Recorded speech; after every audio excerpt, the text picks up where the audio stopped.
할렐루야. 이번 한 주간에도 하나님의 은혜와 사랑이 여러분과 여러분의 가정에 넘치기를 축원합니다. 사순절 다섯째 주간입니다. 오늘은 메시아 2부 예수 그리스도의 순환과 속죄 중에서 38번 베이스 영창과 39번 합창입니다.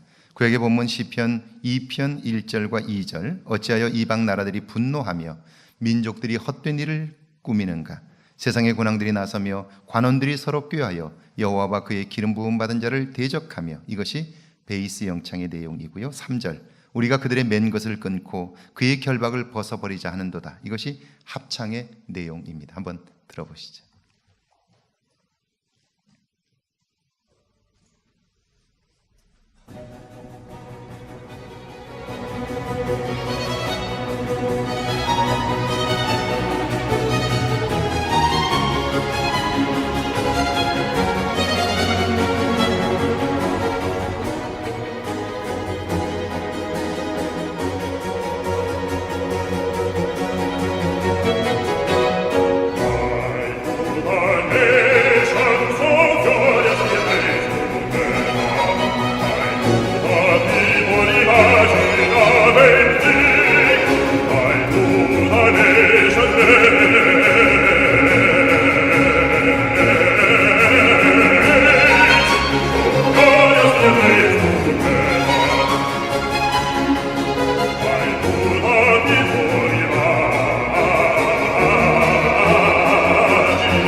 인터넷에 소개되면서 화제가 된 사건이 하나 있습니다. 서울 양천구 신월동 시장 인근에 값비싼 외제차 아우디 한 대가 세워져 있습니다. 그 길로 7살짜리 손자와 할머니가 이 손수레를 끌고 가고 있었는데요, 아이가 실수를 해서 그만 그 차에 부딪히고 말았습니다. 쿵 하는 소리가 날 정도였으니까 차는 긁히고 움푹 들어갔습니다. 그걸 본 할머니가 얼마나 놀랐을까요? 어쩔 줄 몰라 하니까 아이도 놀라서 우는 겁니다. 보통 사람들 같으면 안 그런 척하고 지나갔을 텐데 할머니는 아닙니다. 손수레를 치우고 사람들에게, 차주에게 연락 좀 해달라고, 그렇게 도와달라고 부탁을 해요. 사람들이 웅성거리면서 몰려들었고요, 그 중에 한 학생이 전화번호로 연락을 했습니다. 할머니의 손수레에는 콩나물 한 봉지와 손자가 좋아할 만한 바나나 한 송이가 있었는데요. 차주가 올 때까지 모여 있었던 사람들은 웅성거리기 시작했습니다. 뭐라고 했을까요? 아마 여러분이 상상하는 그대로였을 것입니다. 그런데 이 글을 게시한 사람은 콩나물과 바나나를 보는 내내 마음이 편치 않았다 그럽니다. 그리고 비록 가난하게 살지만 할머니는 남의 차를 망가뜨리고 그냥 돌아설 양심이 아니었다 그렇게 적었습니다. 드디어 10분쯤 지나 40대쯤으로 보이는 차주와 그의 부인이 나타났습니다. 여러분이 차주라면 어떻게 했을까요? 그들은 오자마자 할머니에게 꾸벅 인사를 합니다. 그리고는 죄송합니다. 제 차를 주차장에 두지 못하고 길에 세워두는 바람에 통행에 불편을 드렸다고, 정말 죄송하다고 허리를 굽실거리며 미안해하는 것입니다. 옆에 있던 부인은 울고 있는 아이를 안아주면서 놀라게 해서 미안하다고 달래주었습니다. 이 글을 쓴 사람은 그 장면을 이렇게 썼습니다. 돈이 많고 잘 살고 그런 것이 부러운 것이 아니라 그 차주의 인성이 정말 부러웠습니다. 그러면서 집에 오는 내내 정말 오늘 멋진 사람을 만났어, 멋있는 사람이야, 그런 생각을 했다는 것입니다. 그는 사회와 세상을 향해서도 한마디 했는데요, 가정이나 학교에서 공부보다는 이런 인성을 더 많이 가르쳤으면 좋겠다는 것입니다. 여러분, 감동은 또 다른 감동을 낳습니다. 이런 소식이 전해지고 사람들에게 알려지게 되면서 아우디 코리아는요, 그 차주가 연락을 하면 수리비 전액을 무상으로 지원하겠다고 약속을 했습니다. 사람들은 세상이 각박하다고만 말합니다. 그런데 세상이 험악한 것은요, 세상 때문이 아닙니다. 우리가 사는 이 세상을 감동시킬 만한 사람들이 없기 때문입니다. 마치 소돔성이 의인 10명이 없어서 망한 것과 같습니다. 그래서 예수님도 예루살렘 성을 보며 우셨지요. 평화에 이르게 하는 일을 알았더라면 좋을 터인데 그런데 지금 너는 그 일을 보지 못하는구나. 오늘 구약의 본문도 그렇습니다. 시편 2편 1절인데 우리 한번 같이 읽어볼까요? 1절 말씀 시작. 어찌하여 이방 나라들이 분노하며 민족들이 헛된 일을 꾸미는가. 어찌하여 이방 나라들이 분노하며, 이방 나라는 하나님을 알지 못하는 사람들을 말합니다. 그들이 분노한다는 말은 음모를 꾸민다, 그런 뜻이에요. 역사적으로 보면 이 말은 이스라엘을 둘러싼 주변 나라들, 블레셋이나 모압 같은 나라들일 거예요. 그들은 원래 원수였어요. 그런데 이스라엘을 공격하는 일에 마음을 같이 했고요, 죽이기 위하여 음모를 꾸미는 거예요. 여러분, 이것이 나라와 나라이기 때문에, 국경을 맞대고 있기 때문에 그런 걸까요? 자기가 살기 위하여 어쩔 수 없다 그렇게 말하겠지만 정말 그럴까요? 1차 세계대전을 한번 생각해 보세요. 전쟁이 시작되자 유럽은 둘로 딱 쪼개졌습니다.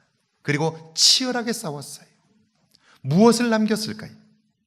685만 명의 사망자와 대략 2천만 명의 부상자가 생겼습니다. 숫자에 들지 못한 민간인 사망자와 부상자는 이루 말할 수 없습니다. 게다가 전쟁에 패한 독일뿐 아니라 승전국이라는 영국과 프랑스도 그 이후에 엄청난 인플레이션을 겪게 되었고요, 결국 유럽 전체가 도탄에 빠졌습니다. 그래서 그곳에 있는 사람들은 모두 다 극심한 사회적 불만에 여러분 표출하게 되면서요, 유럽 전체가 결국 엉망이 되었습니다. 그뿐 아니라 사람을 죽이는 잔인한 무기들이 엄청나게 개발되었고요, 그 이후에 그때 개발된 무기로 인해서 또 어마어마한 사람들이 죽게 됩니다. 화염방사기, 독가스, 기관총, 전차, 잠수함, 그때 만들어진 겁니다. 한 번에 수만 명, 수십만 명을 죽일 수 있는 무기들을 개발한 것입니다. 결국 자기도 살지 못하고 남도 죽이는 일을 자행하고 만 것입니다. 그걸 위하여 음모를 꾸미는 존재, 이것이 인간이라는 것이죠. 2절과 3절은 어떻습니까? 시편 2편 2절과 3절을 함께 읽습니다. 세상의 군왕들이 나서며 관원들이 서로 꾀하여 여호와와 그의 기름 부음 받은 자를 대적하며 우리가 그들의 맨 것을 끊고 그의 결박을 벗어버리자 하는도다. 여러분, 인간이 자행하는 그런 일들은 결국 하나님의 뜻과는 거리가 먼 거지요. 하나님이 끔찍이도 싫어하는 일이고요. 결국 하나님을 대적하는 일입니다. 그럼에도 그들이 뭐라고 말하나요? 내 인생은 내 것이라는 거예요. 내 마음대로 사는데 왜 간섭하느냐는 거예요. 그러니까 내 마음대로 살면 결국 하나님을 대적하게 되고요. 그러다가 망할 수밖에 없는 존재가 사람이다. 이렇게 선언하고 있는 것입니다. 지난번 종교개혁지를 교인들과 함께 순례를 하면서 책 몇 권을 읽었습니다. 그 중에 한 권이 미국의 하버드 대학에서 학생들을 가르치고 있는 마이클 샌들 교수가 쓴 돈으로 살 수 없는 것들인데요. 그 책에 나오는 이야기입니다.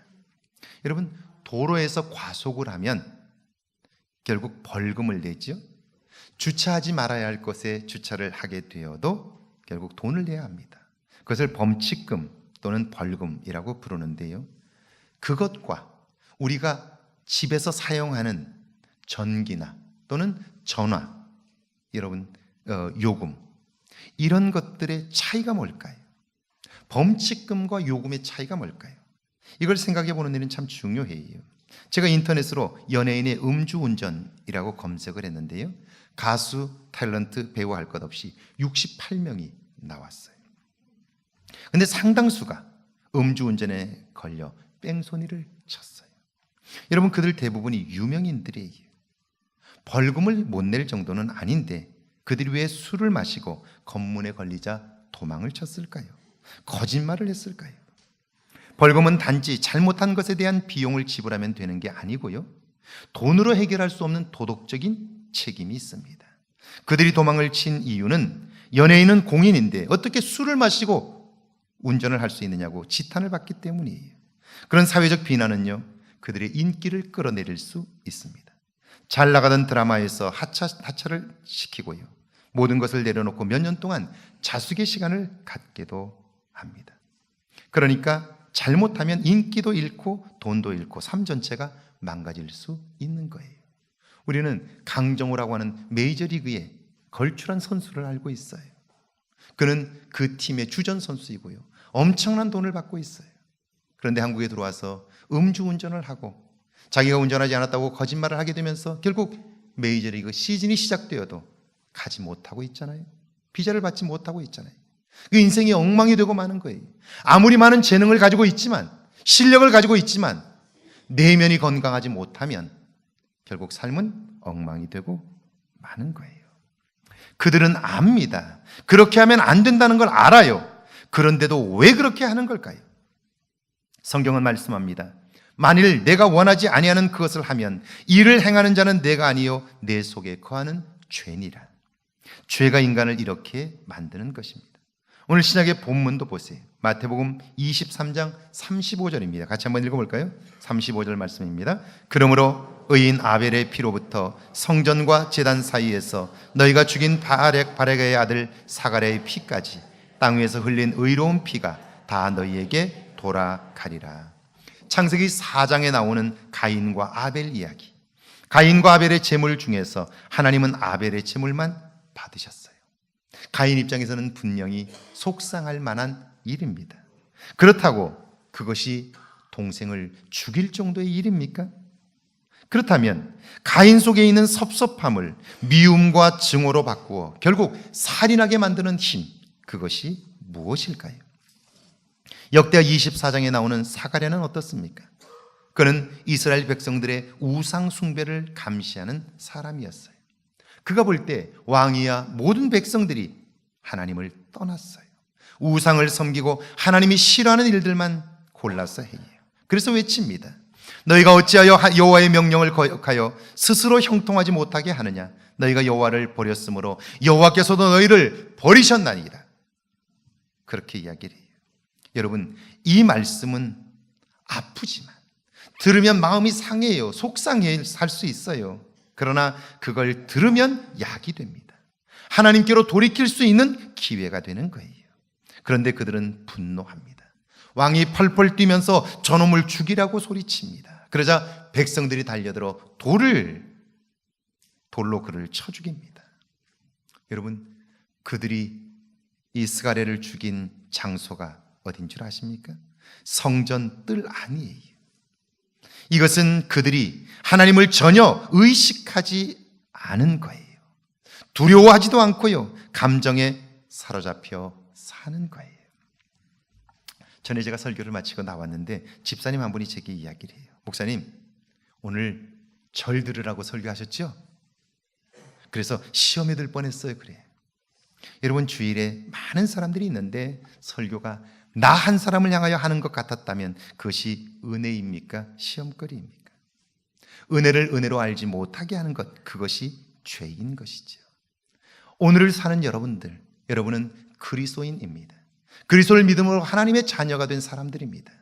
그런데 여러분의 가정에서, 여러분의 일터에서, 여러분의 사업장에서 여러분은 얼마나 하나님을 의식하고 살아가고 있습니까? 여러분이 거룩해졌기 때문에 여러분이 있는 그곳이 성전입니다. 그곳에서 여러분은 얼마나 하나님을 의식하며 살아가고 있습니까? 내가 성전이 되었지만 성전 그곳에서 나의 감정과 내 생각을 쫓아 살고 있지는 않습니까?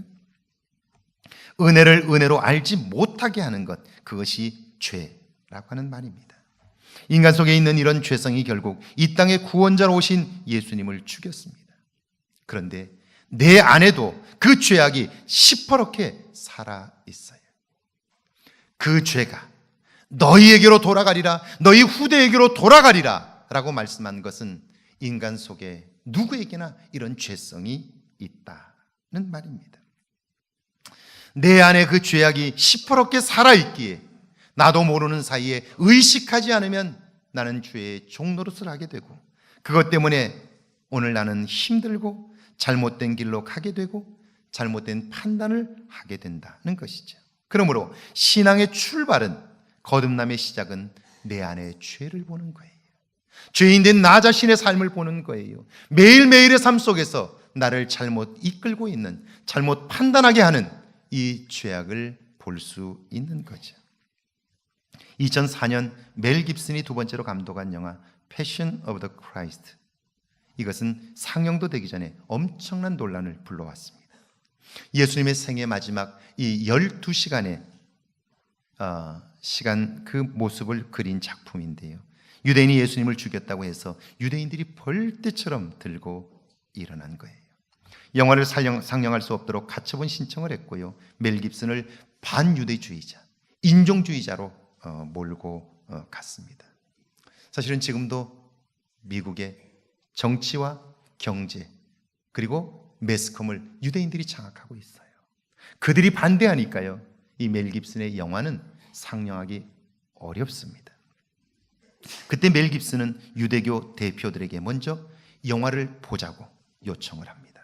보고 나서 이야기를 하자는 거예요. 그들이 동의했고 영화를 끝까지 보았습니다. 끝나고 나자 유대교 대표 한 사람이 멜 깁슨에게 질문합니다. 당신은 정말 유대인이 예수를 죽였다고 생각합니까? 이 질문은 중요해요.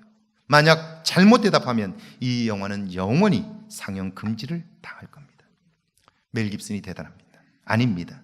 유대인이 죽인 것이 아닙니다. 그러자 다른 유대인 대표가 날카롭게 반문합니다. 그럼 예수를 누가 죽였습니까? 그곳에 있는 사람들 모두와 카메라가 그의 입을 주목했습니다. 그때 그가 대답합니다. 예수님은 제가 죽였습니다. 우리 모두가 예수를 죽인 사람들입니다. 멜 깁슨은 그걸 볼 수 있는 사람이었습니다. 그러니까 그 영화가 세계적으로 엄청난 반향을 불러일으킬 수 있었습니다. 여러분, 이런 사람들을 보는 하나님의 마음은 어떨까요? 정말 아름답게 창조하셨고 복되게 살라고 말씀하셨고 그를 위하여 모든 것을 다 준비했지만 삶을 엉망으로 만들고 형편없이 살아가는 그들을 보는 하나님의 마음, 그 마음은 어떨까요? 마태복음 23장 37절입니다. 함께 읽습니다. 예루살렘아 예루살렘아 선지자들을 죽이고 내게 파송한 자들을 돌로 치는 자여, 암탉이 그 새끼를 날개 아래에 모음같이 내가 내 자녀를 모으려 한 일이 몇 번이냐. 그러나 너희가 원하지 아니하였도다. 안타까워하시는 하나님의 마음이 느껴지십니까? 눈물을 훔치시며 가슴을 치시는 주님의 모습이 그려지십니까? 제가 이제 다음 달이면 우리 교회 온 지 부임한 지 만 4년이 됩니다. 4년 동안 많은 변화들이 있었습니다. 여러분들이 잘 따라와 주셨고 그래서 우리 교회가 정말 많이 변했습니다. 그런데 제가 요즘 느끼는 것은 4년쯤 되니까 많이 느슨해졌습니다. 무엇을 하자고 이야기하면 처음에는 정말 열심히 오셨습니다. 그런데 전도하는 일은 평생에 우리가 해야 할 주님의 명령인데 대신자를 위하여 기도하고 대신자를 적어서 내고 부활절에 초청합시다 얘기해도 함께 순종하는 사람이 적어지고 있습니다. 교회 안에 하나둘 모임들이 느슨해지고 있습니다. 이것은 사람이기 때문에 그럴 수밖에 없습니다. 그러나 여러분, 건강하려면 운동을 해야 합니다. 운동은 해야 되는 걸 알지만 우리가 마음 쓰고 시간을 투자하지 않으면 안 됩니다. 그냥 오늘 편안하게 있으려고 하면 나도 모르는 사이에 근육은 풀어져 버리고 맙니다. 풀어지면 건강은 약해집니다. 영적인 근육도 마찬가지입니다. 늘 단단하게 조이지 않으면, 늘 힘써서 피곤하지만 힘들지만 근육을 사용하지 않으면 근육은 약해지도록 되어 있습니다. 이스라엘 백성들, 스가랴를 죽였던 사람들, 그들도 처음에는 뜨거운 하나님을 사랑하는 마음들이 있었습니다.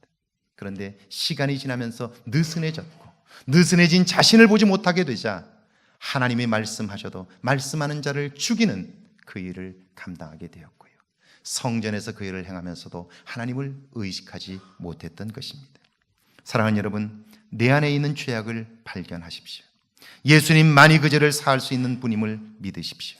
그리고 무엇보다도 그 일을 위하여 아파하셨고 오늘도 복되게 살기를 진심으로 원하시는 하나님의 마음을 느껴보십시오. 그 주님의 은혜가 충만하시기를 주의 이름으로 축원합니다.